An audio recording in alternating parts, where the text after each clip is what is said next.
I I went to that same thrift store the other day, where I picked up the whale from the Jonah and the Big Fish story. Um, and the same guy who owns the place, two big warehouses. Um, he said, "Hey, so how did that go? How did that work for you?" I said, "Boy, um, it worked out amazing. Yeah, it worked out amazing. Thank you." He said, "Yeah, it's not every day that I get someone in here that has a specific request." And I said, "Yeah, that was kind of I imagine that was kind of a unique one, almost as unique as the story." Um, he said, "Well, what are you working on now?" I said, funny you say that. I, I wonder if you might have like a maybe a statue of an Indian." He said, "Native or overseas?" I said, "Oh, definitely Native American Indian." Um, and he goes, one of the rooms out back happens to have a bunch of Indian stuff. But you need specific, like a figure." And I said, Yeah, if you've got maybe a figure of one, a little bit of inspiration for what I think I'm working on next." And so he goes to the back and he brings out about four or five different statues of these Indians. Most of them were like Indian chiefs, big headset, um, one on a horse.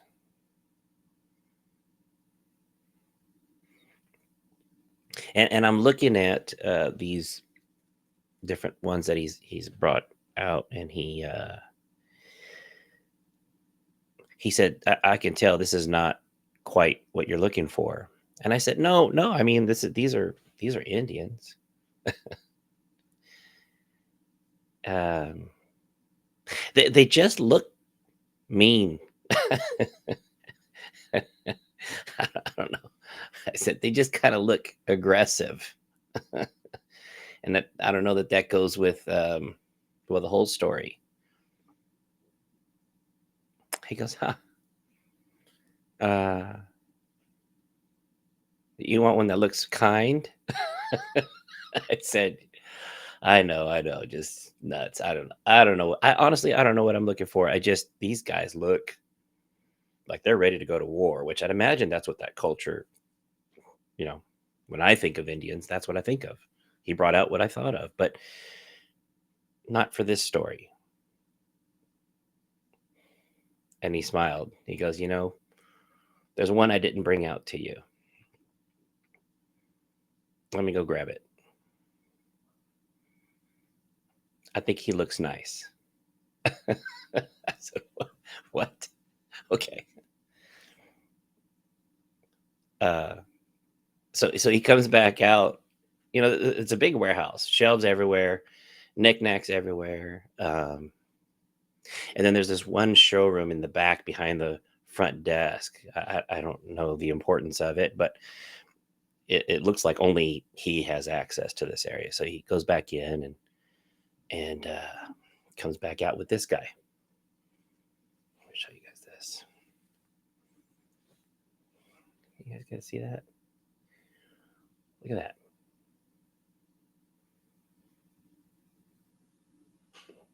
It's an Indian playing with his puppies.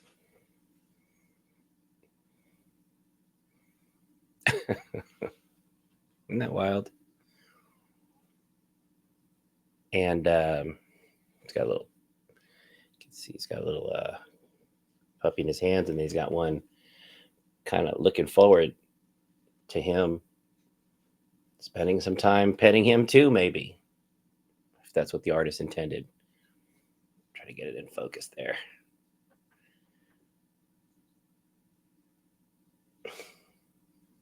What? I mean, whoever the artist was, you could see it in the facial expression. There's nothing but love and compassion he has for that pet. Obviously intentional.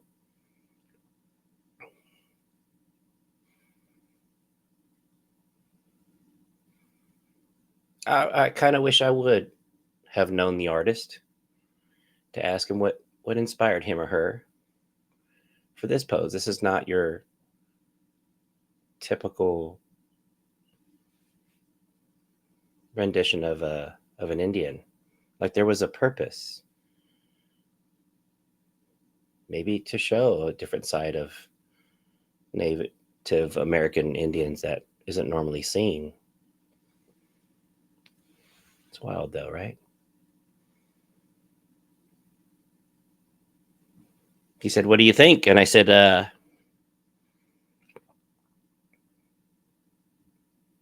more perfect than you can imagine.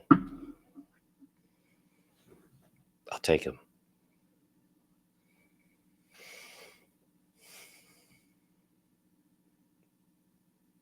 He said, "What do you?" Just curious. Is there Indians in the Bible? I said, "No, no, no." Um,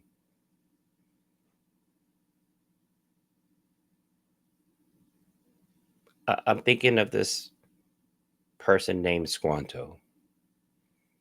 He said, "I'm sorry. Can you say that again?" I said, "Yeah, Squanto." And he says, is he a Bible character?" And I said, "No, no, not at all. In fact, Squanto is his kind of like short English name. His real name was Tisquantum, Squanto for short.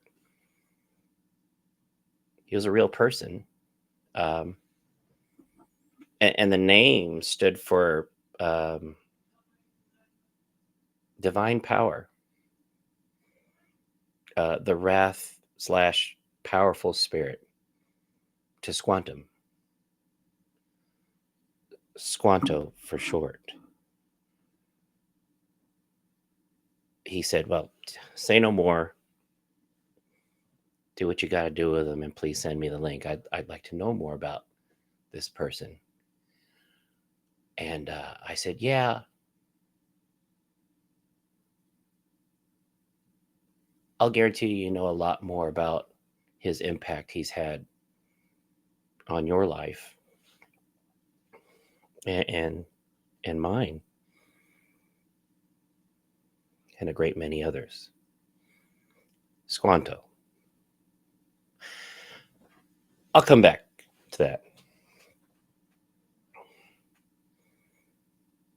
You know, November is a time that Anna loves to decorate for the seasons. In fact, we got an early start on putting up Christmas stuff, and people say, "Well, you got Thanksgiving before Christmas." Yeah, I know that. Anna loves that decorating, for Christmas, but no, Thanksgiving's pretty important too. In fact, every year during this time, we pause to give thanks, don't we? To gather around tables, share meals, talk about gratitude. You know what's interesting though? Before there was turkey and football and all the trimmings, there was a small group of men and women who crossed an ocean, not just looking for land, but looking for freedom. These folks weren't chasing gold. They weren't chasing power. They were chasing the ability to open a Bible and live by what it actually said, not just what they were told it said. Imagine that was their motivation. They were chasing the ability to open a Bible and live by what it actually said, not just what they were told it said.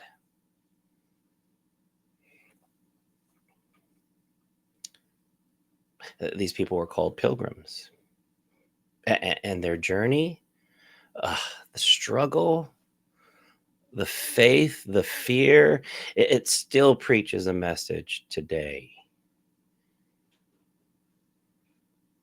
But over time, just as many things were celebrated today, we've we've maybe forgotten or just simply didn't know the why behind what we are celebrating. Before coming to America, the Pilgrims had lived in England under a church that controlled what they could read, how it was taught, and what to believe. They they longed to study the scriptures directly, to know God's word, not just man's version of it. That desire led them out of their comfort into a calling, out of familiarity into faith. One could say that they became what some of us would call like the Bereans of their time. In Acts 17:11, the Bible tells us that the Bereans were of noble character, for they received the message with great eagerness. And get this, they examined the scriptures every day to see if what Paul, the Apostle Paul, said was true. The Bereans didn't just sit back and take someone's word for it. They went straight to the source. And that's what the pilgrims wanted to do too.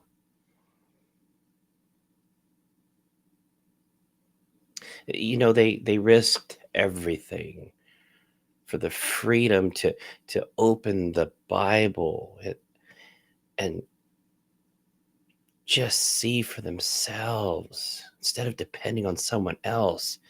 What does it say? We want to read the Bible for ourselves. Let's build our lives on what God actually says, not what's convenient or culturally comfortable.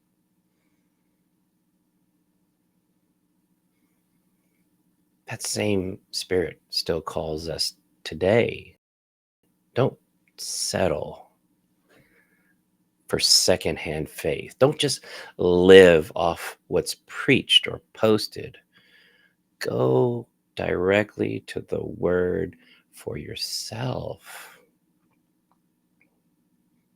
You know why? It's because when the moment you start reading the Bible for real, not out of duty, but out of hunger for truth, God starts leading you out of places and maybe even out of certain social circles, sometimes out of relationships that you yourself didn't realize was limiting your faith. Hmm. When the pilgrims arrived in the New World, things didn't go as planned. They landed near Cape Cod and were immediately met with hostility. A local tribe there attacked them, and they were forced to move further. Imagine that. They just survived a deadly ocean voyage clear across the other side of the world. They step on a dry land and they're thinking, "Oh, we've made it. We've made it." And the first thing they face, danger from a people that didn't look anything like them. They were under threat, not welcome.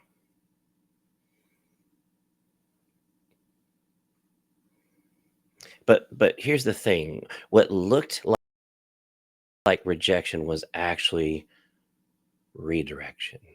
Whew. Let me say that again. What looked like rejection was in actuality a redirection. You see, if they had settled where they first landed, history tells us that they more than likely would not have survived the winter weather that they weren't prepared for. You see, that attack pushed them forward to the very place where they'd meet the Wampanoag tribe. These were the people who would teach them how to plant corn, how to hunt, how to survive. Isn't that interesting that sometimes God allows conflict not to destroy you, but to deliver you?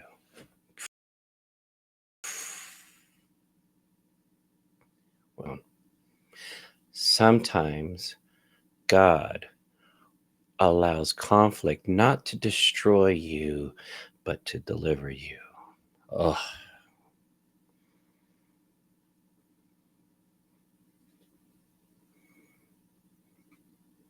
maybe you need to hear it a different way.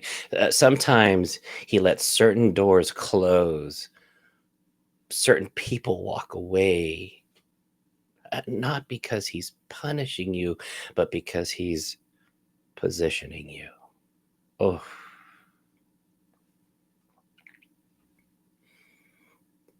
uh, this reminds me of the Joseph story, right? For those of you that know, his brothers threw him in a pit, sold him as a slave, and then forgot him in prison. And then what happened years later? Joseph works his way out, works his way up, and stood in power. He looks at them in the eyes and he says, "This, you intended to harm me." Can you imagine this? You're talking to your brothers who did this to you, abandoned you, and left you. He's now staring them in the eyes. You intended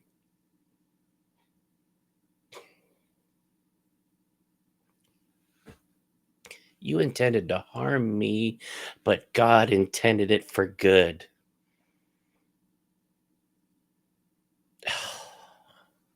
Write it down. Genesis chapter 50, verse 20. You intended to harm me, but God intended it for good. Ooh. The very thing that looked like you're breaking was actually your becoming. Oh,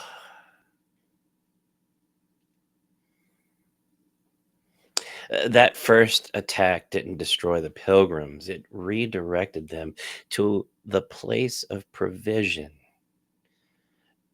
Don't despise the detours in your story because they're often where God hides a miracle. Did you hear that? Don't despise the detours in your life because oftentimes within them, God hides your miracle.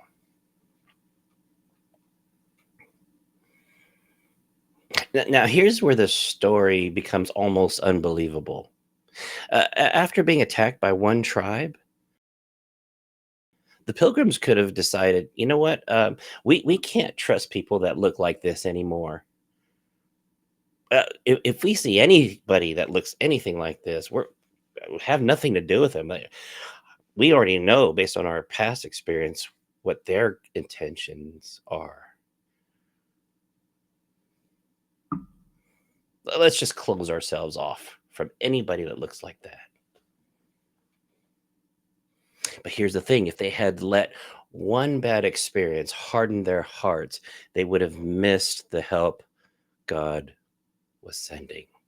Whew. How many times and opportunities has our hardened hearts interfered with the help God was sending?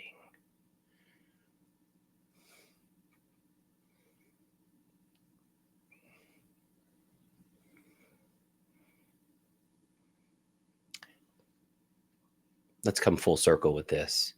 It wasn't long after that bad experience that they would meet this person, Squanto. He was a native man whose story was one of the most remarkable pictures of God's provision and providence in early American history. And many of us have just missed it.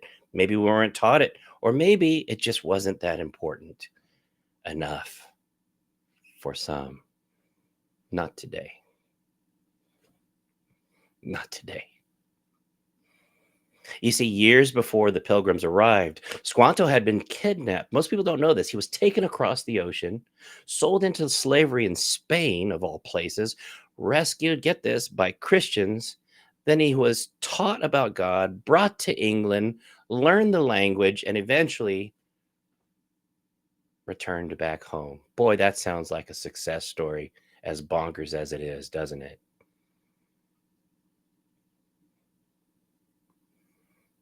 Did you miss that? Squanto was kidnapped, taken across the ocean, sold into slavery in Spain, rescued by Christians, taught about God, brought to England, and eventually he would be returned back home. And you would say amen to that, but hold on. Hold on.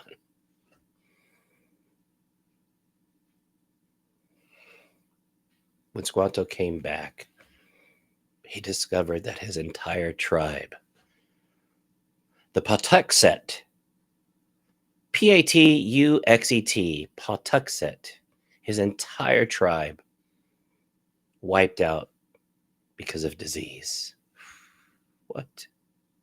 Can I catch a break? After everything this guy's been through, he finally makes it back home only to find out they're all gone. They're all gone. I'm the only one left of my people. You ever feel that way? Some of you alienated by your family. We're getting into the holidays. You feel like you're the last of you. Here's Squanto. He's alone, homeless, heartbroken. And even still yet, God is not done with him.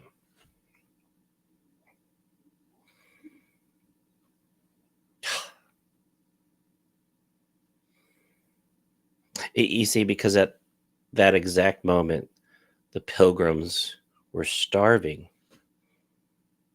While Squanto was just trying to deal with the reality of his circumstances, the pilgrims were dealing with the reality of theirs. They were starving, confused. They were unable to survive in this land that they didn't even understand. And then God sends Squanto to them. Remember, he was alone.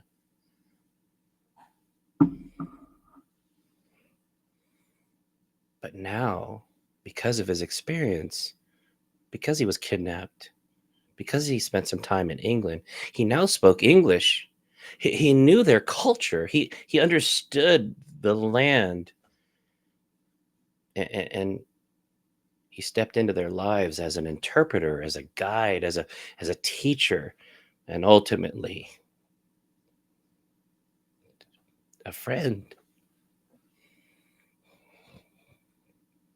Oh, I hope someone's getting this. Squanto would spend the next several months focused on teaching them how to plant, how to fish, how to find food, how to endure the winter they weren't prepared for. William Bradford was the Pilgrim governor, and he later wrote this: Squantum was so special that he was an instrument sent of God for our good. Did you catch that? Did you catch that? Squanto was a special instrument sent of God for our good, not realizing the preparation that took place in Squanto's life to make him who he was at this point, not knowing it was going to be for the benefit of others. Whew. Doesn't that sound like a story Jesus told? Yeah, you find this in Luke 10. A man was beaten, left on the side of the road. A priest walked by, a Levite walked by, but then came the Samaritan. This is a person that the Jews had written off as an outsider. Do you remember that several episodes ago? I was talking about the Samaritan, the one with the boils on his skin, leprosy.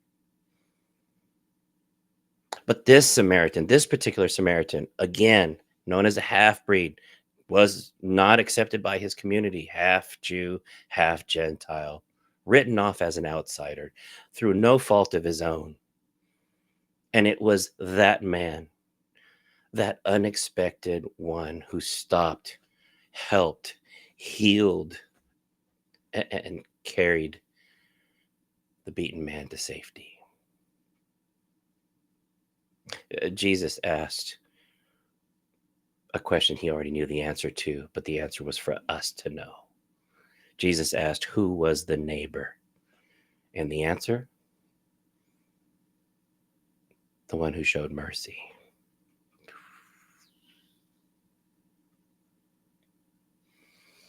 You see, that's the same truth that we can absorb when it comes to a Thanksgiving story, like this one, which is real. Help came from the least expected people, from the very people the pilgrims were tempted to fear. That's still how God works today in many ways. He sends help through people you would never have seen coming. He blesses you through hands that don't even look like yours. You don't look like us.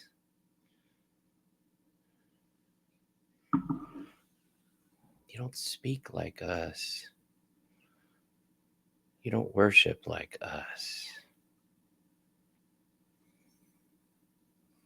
But you see, that's why we can't let old pain make us blind to new grace. Oh, hear me out. We can't let old pain make us blind to new grace. One tribe attacked them, but another tribe saved them. One person hurt you, but another might be God's way of healing you. That's what Thanksgiving really is, isn't it? It's not just a day to eat, but a day to see, to look back and say, God, you provided, you redirected, you sent help I didn't even expect. The pilgrims didn't just thank God for food, they thanked him for faithfulness, his faithfulness. Even while we're not faithful, God is.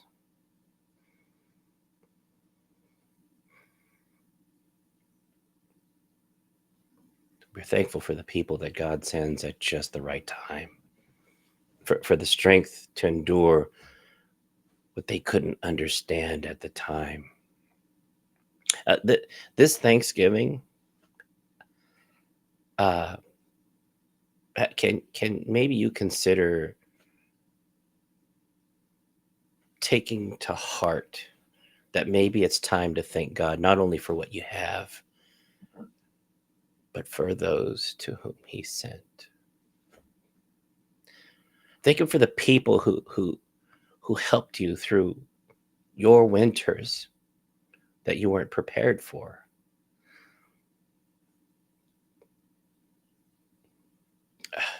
For the ones who showed up even when you didn't even know what to pray for. You know why, guys? Because gratitude isn't about what's on the table. It really is about who's been by your side.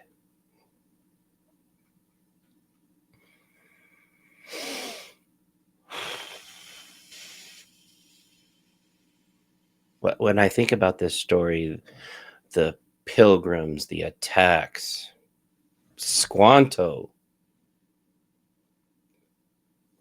and how strangers become friends, it makes me realize something so powerful. God's providence doesn't always come wrapped in comfort, does it? Sometimes it comes through storms, detours, and even in disappointments. Whew.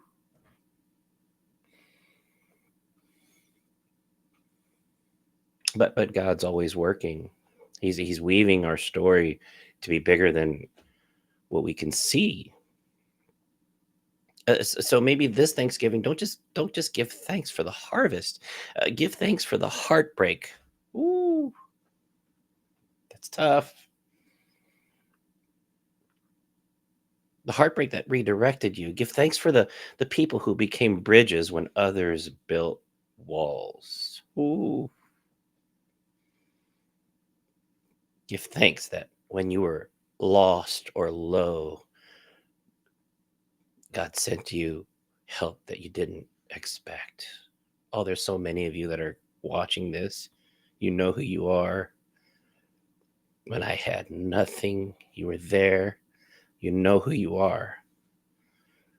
I appreciate you for believing in me. My family and I are indebted to you forever. You know who you are. To include the families that we've dedicated so much, if not all of our resources to serving in our community. You know who you are. Thank you, thank you, thank you, thank you, thank you.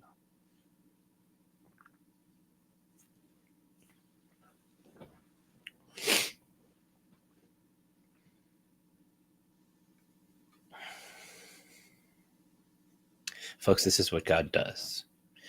He sends Joseph into Egypt. He sends a Samaritan down a lonely road, and he sends Squanto into a weary, down and out, tired, frustrated, almost given up pilgrims.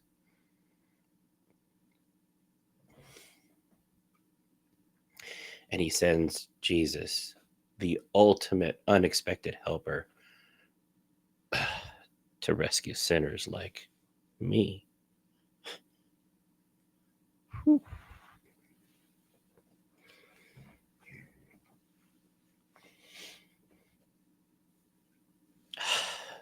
So as you gather this Thanksgiving, look around your table. Yeah, there's someone there that God sent for a reason, and maybe, just maybe, your person is for you what you now are for someone else. Maybe you're that person that God sent to someone else. Let's make this Thanksgiving more than just a meal. Let's make it maybe a ministry of gratitude. Let's thank God for the freedom to seek Him, for the detours that saved us. Oh, I've had plenty of those. And most especially for the people who helped us survive the winters we didn't see coming. You know who you are. Yes, you. for me. Thank you.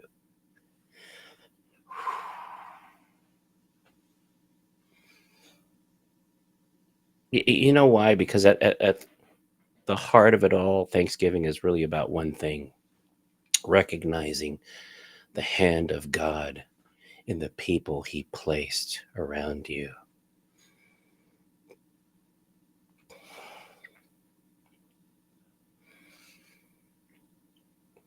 The ones who motivate your heart to just cry out to God, Father, thank you for the freedom to know you. Thank you, Father, for the redirection that saved me and for the people you've sent that I needed the most. Lord, teach me to see you in every season, and most especially in any area of my heart that's been hardened. Soften my heart so that I can live every day with a thankful heart. Not just a broken one, but a softened heart that is ever so thankful.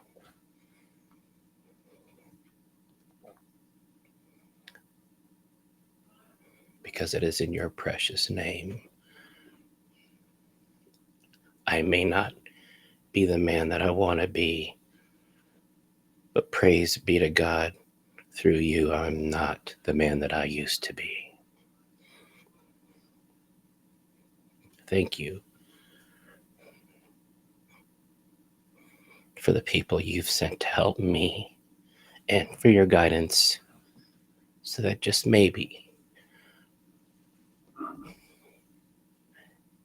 all this will be an experience to mold me into someone that you might send to help someone else.